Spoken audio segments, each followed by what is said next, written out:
Eu queria chamar a atenção para um ponto, que existe uma diferença entre novo e moderno, né?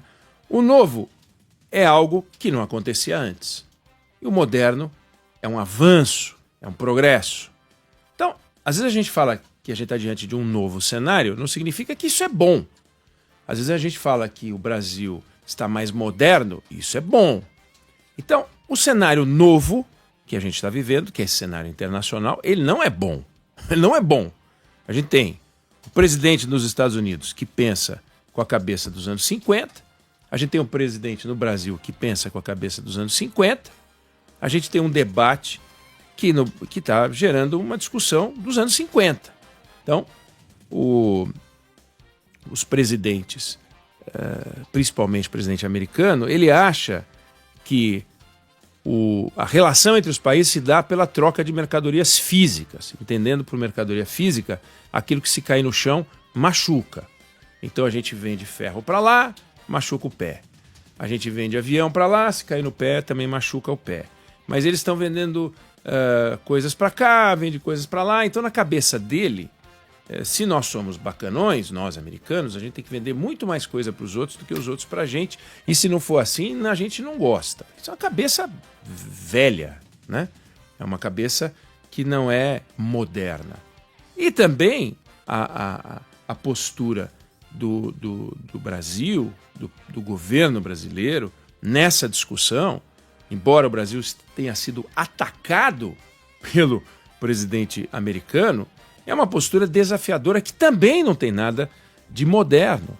Quer dizer, o moderno é negociar, o moderno é abrir espaços de conexão, o moderno é abrir pontos para que um cedendo daqui, outro cedendo dali, se chegue num avanço, numa relação mais sofisticada. E, no entanto, o que a gente vê da nossa parte é uma provocação, que é uma coisa pequena e antiga. Não se pode atribuir a nenhum fato isolado esse nó em que a gente se envolveu. Óbvio que a culpa maior é a responsabilidade de quem deu a atacada, de quem deu a facada, de quem veio para cima, de quem soltou uma carta absolutamente irresponsável e mentirosa, dizendo que existe um déficit na relação entre os dois países que favorece o Brasil. Não é verdade, né? Os americanos ganham dinheiro com o Brasil. Mas a gente também entrou numa discussão que é uma discussão pequena, é uma discussão desnecessária. Deixa o mercado fazer a mudança, como já aconteceu no passado, em que o mundo, em algum momento, negociou, até algum momento e por muito tempo, negociou usando como referência a libra esterlina e depois passou a usar o dólar, e o Lula fica pregando contra o dólar. Não tem que pregar contra o dólar.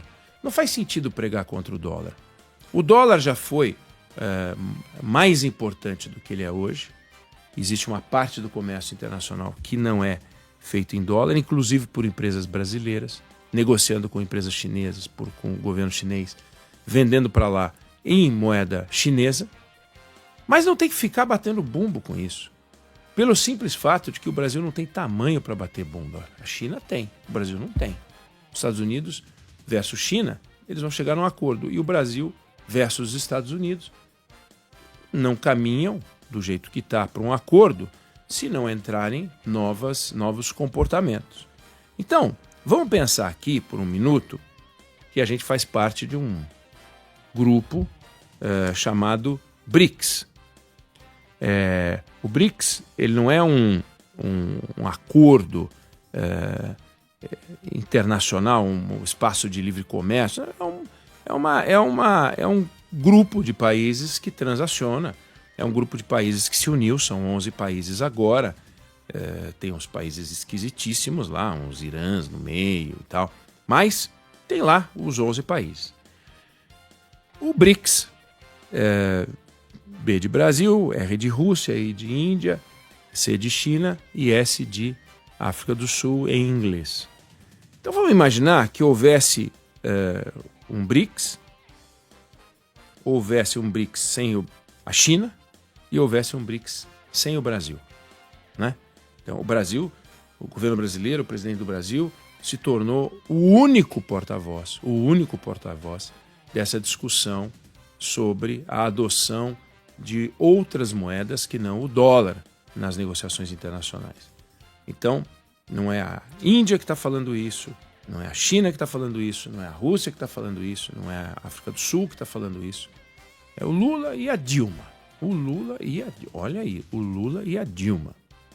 Então, o BRICS hoje representa 26% da exportação mundial. Ou seja, de tudo que sai de algum país para vender para outro, 26% sai de um país do BRICS.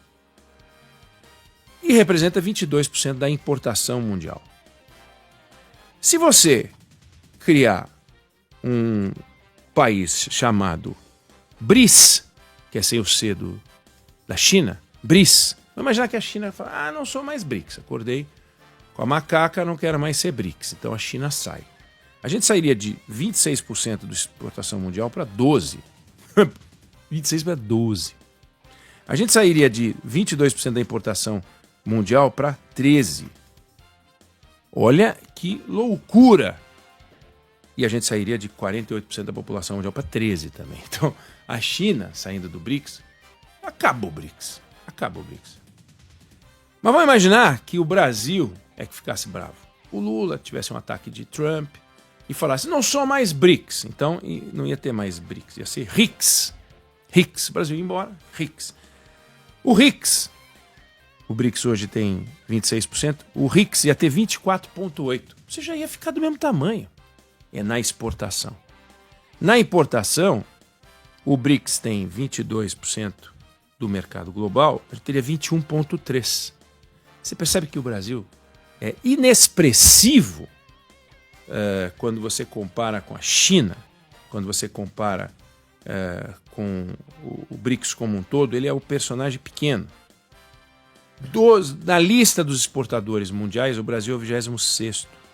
Na lista dos importadores mundiais, o Brasil é o 30º país do mundo. Nós somos a 10ª economia e nós somos 26ª em exportação, 30ª em importação. Quando a gente pega o Brasil da exportação, a gente é menor que a Irlanda, a gente é menor do que a Polônia, a gente é menor do que a Austrália, a gente é menor do que a Tailândia. Quando a gente pega o Brasil importador, a gente é semelhante à Suécia, a gente é menor do que a Malásia, a gente é menor do que a Turquia, a gente é menor do que o Vietnã. Então, o Brasil, com 0,7% da importação global, é um 11avos, um 12avos da China, que tem um tamanhão. A gente é, comparado aos Estados Unidos, então, um 15, um 16, um 17 avos. Quando a gente pega o Brasil exportador, que a gente é 1%, 1 ponto alguma coisinha, a China é 14%. Os Estados Unidos é 9%. Então, o Brasil não tem tamanho no mercado internacional. E, aliás, diga-se de passagem, não só não tem tamanho, como o Brasil não muda de tamanho. Se você pegar o Brasil, participação no mercado global em 2015 e hoje, pegar a China, mercado global 2015, hein? Não estou voltando 2005. 2015 para cá, últimos 10 anos, você vai ver que a China aumentou sua participação no comércio global, a Índia aumentou sua participação no comércio global, e o Brasil, olha, depende da fonte, ficou igual, depende da fonte, diminuiu no comércio internacional. Acho que outros cresceram, a soma sempre tem que dar 100%, nós perdemos espaço. Então, do ponto de vista país, nós não temos tamanho. Não temos tamanho. E é esse país que tem um presidente vociferando contra o dólar. Quer dizer, deixa o mercado resolver. Não foi uma decisão política que fez a substituição da libra para o dólar como moeda internacional, como moeda de referência de conta. Foi o mercado. Foi o mercado. O dólar era uma moeda estável de um país com instituições sólidas, aonde os poderes funcionavam de forma independente, sem que uma aventura econômica tivesse espaço. Não dava para um presidente, como não dá, o presidente americano, pelo menos até onde a gente está acompanhando, ir lá e se meter no cálculo da moeda. Ele não manda no Banco Central. Tá aí, Donald Trump falando, feito o Lula falava do Roberto Campos Neto, e entrou o Galípolo fazendo a mesma coisa do Roberto Campos Neto, e ele silenciou porque foi ele que nomeou. Você vê que é uma posição política, não é econômica. Mas a gente vê que nos Estados Unidos o presidente americano não manda no dólar. No Brasil, a gente viu coisas bárbaras. Desvalorização do dólar no nosso passado porque o ministro da Fazenda manipulava o mercado. Um país sem instituições sólidas. Um país absolutamente inseguro juridicamente. Um país onde um presidente... Aí alguém vai dizer, mas e com o Trump? Bom, o Trump está mais parecido com o Brasil do que o Brasil com o que os Estados Unidos pregam para o mundo, e já foram um dia, mas Trump passa. O problema do Brasil é que a gente é assim há décadas. A gente é assim há décadas. Então, um país instável, quando você vende, por exemplo, uma tonelada de soja para um país, você quer receber um dinheiro que faz sentido. Eu escrevi um artigo na Folha de São Paulo hoje falando sobre esse tema. Faz sentido o Brasil vender, por exemplo, café para o Egito e receber a libra egípcia, que desvalorizou no ano passado 30%? O que você faz com o dinheiro? Se você tiver um dinheiro daquele país, ele se desvaloriza. Você acaba comprando, você acaba recebendo e fechando um negócio em dólar. Pode fechar em libra, em franco suíço, em iene, pode fechar na moeda que você quiser, não existe uma lei que te proíba. Tanto é que tem empresas, como eu falei, brasileiras, fechando em yuan. Fechando em yuan. Mas por quê?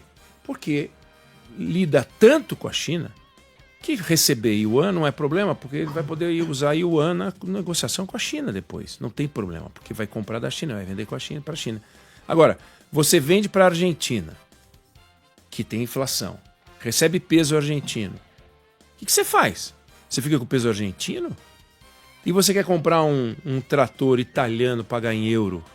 Você vai entregar peso argentino? Você acha que o italiano vai aceitar peso argentino? Não vai aceitar, então você tem que converter o dinheiro que você recebeu para euro, para dólar. Tem que converter para uma moeda que o seu cliente, o seu fornecedor aceite. Então, essa guerra da moeda é uma guerra econômica. Não é o Lula gritando ou o Trump irritado porque o Lula está conspirando contra o dólar que vai mudar as relações comerciais. Não é isso que muda uma relação comercial. As relações comerciais são estabelecidas pelo mercado. O mercado aceita yuan para algumas coisas, mas prefere o dólar. 68% das reservas internacionais estão em dólar.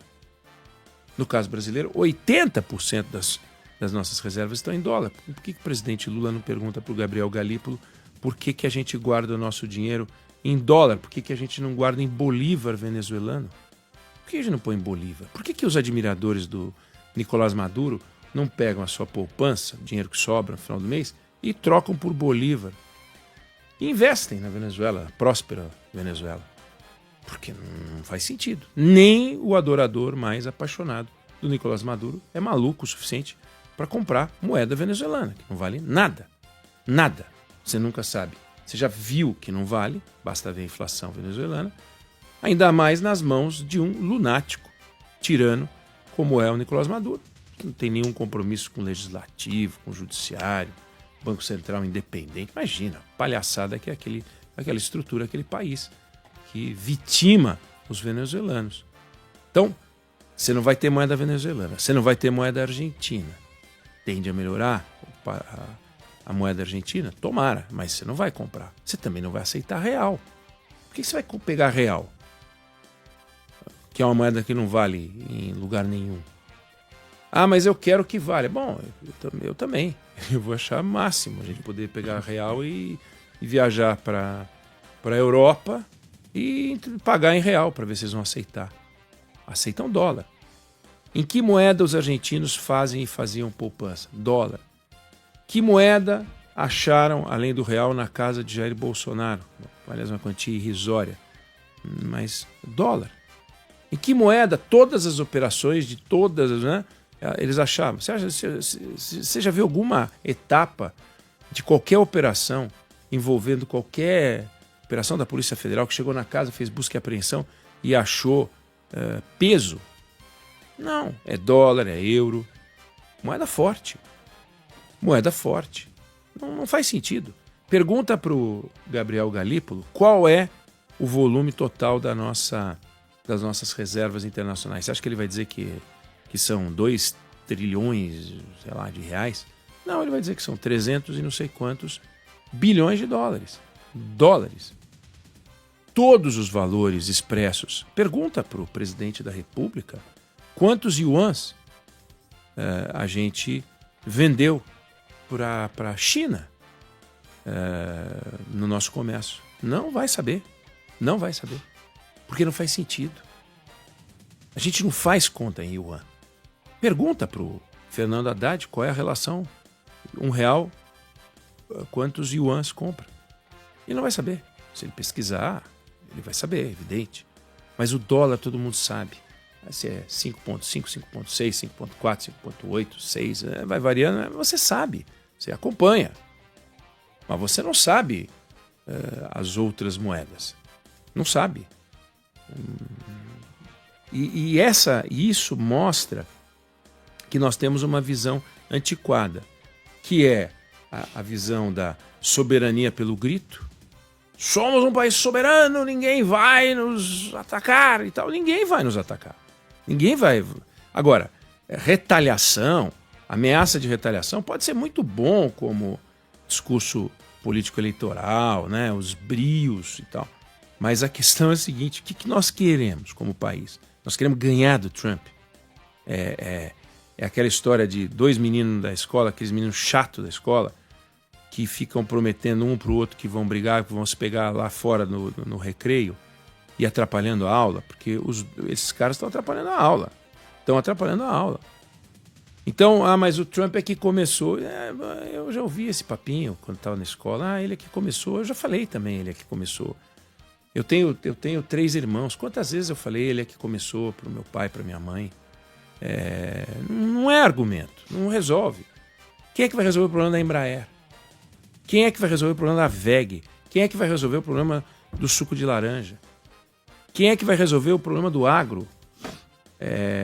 Então, quando a gente pega e fala sobre esses assuntos, se você for pegar em números absolutos, você vai dizer, peraí, o máximo que pode acontecer é a gente perder 2% do PIB, né? Porque esse é o peso da nossa relação comercial com os Estados Unidos no PIB brasileiro. Não são 98%, 2%. Você fala, 2 a gente se vira, né? O que são 2, né? Mas só que é o seguinte, 2 dizimando setores. O pessoal de pescado está desesperado, o pessoal de pescado não sabe mais onde colocar peixe, camarão não tem mais onde colocar, as câmaras frias todas lotadas, um suco de laranja faz o quê? Café faz o quê? O que faz com esses mercados todos? E também do outro lado, por isso que eu digo uma solução de mercado também do outro lado, porque da mesma maneira que a Embraer tem um problema aqui, as empresas aéreas americanas que compraram aviões da Embraer têm um problema lá, e tem empresas americanas funcionando no Brasil no acordo do que há de cadeias integradas que são explorando as vantagens competitivas de cada país. Lá é mercado para máquinas que usam peças que foram produzidas aqui da mesma empresa americana e vice-versa. Então, se a gente não encontrar uma saída de mercado e ficar nesse cospe aqui, nessa coisa dos 2 meninos chatos da sala, nós estamos fritos. Aí, se o Eduardo Bolsonaro tem parte a ver com isso, se o Jair Bolsonaro tem parte com isso, e tem, trabalham e trabalharam e pelo visto vão continuar trabalhando contra o Brasil, né? Mas o fato é, Jair Bolsonaro não tem a caneta. Jair Bolsonaro está com tornozeleira eletrônica. Quem tem a caneta é o presidente da República, que é o Lula. E cabe a ele fazer o que estiver ao alcance das mãos dele para resolver esse nó. E não ficar nessa briguinha, de olho nas pesquisas eleitorais, dizendo, pô, isso aqui pode ser bom para mim. Isso aqui eu posso tirar um proveito político desse troço aqui. Isso é terrível, porque nós, que não estamos disputando eleição, nós não temos nada a ganhar com isso. A sociedade brasileira não tem nada a ganhar com isso. O empresariado, que gera milhares e milhares e milhares de empregos diretos e indiretos, não temos nada a ganhar com isso. Então é chocante ver a forma como o governo brasileiro está trabalhando, e alguém vai dizer, pô, você está sendo muito infantil. Chocante é a forma como o Trump está trabalhando. Tá, mas e? O Trump está fazendo lambança, só que o Trump representa 12% do mercado de importação mundial e 9% do mercado de exportação mundial. Então, a economia americana é gigantesca. Se você tirar os Estados Unidos e a China do mundo, você tira 50% da economia mundial, ou 48% da economia mundial. E se você tirar o Brasil, você não tira nada. Tira nada. Então, nós vamos ficar, enquanto o Trump não adotar nada, nós vamos ficar esperando. Porque o Geraldo Alckmin não conseguiu um canal de comunicação com os Estados Unidos. A embaixadora brasileira não conseguiu um canal de comunicação.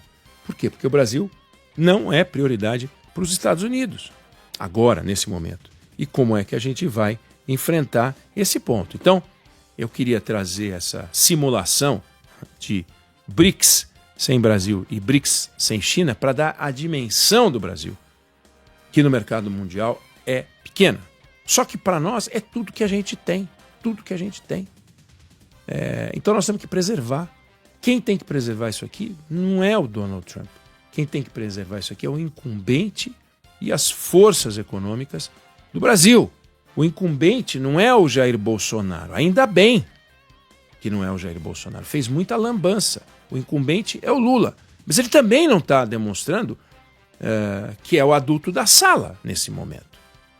Então ele deveria usar a experiência política que ele tem, as conexões que ele pode construir aqui no Brasil, que também desconstruiu e implodiu várias conexões com o meio produtivo, porque entrou na versão doméstica desta briga contra os Estados Unidos, que foi os pobres contra os ricos.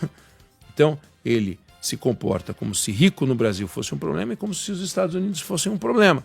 Se os Estados Unidos são um problema e os ricos do Brasil são um problema, quem é que é a solução? O Estado brasileiro? O dinheiro dos programas sociais? Mais impostos? Mais IOF? Olha, fórmula do sucesso essa definitivamente não é. Não sei se você concorda ou discorda, mas essa é a opinião que eu tenho sobre o assunto.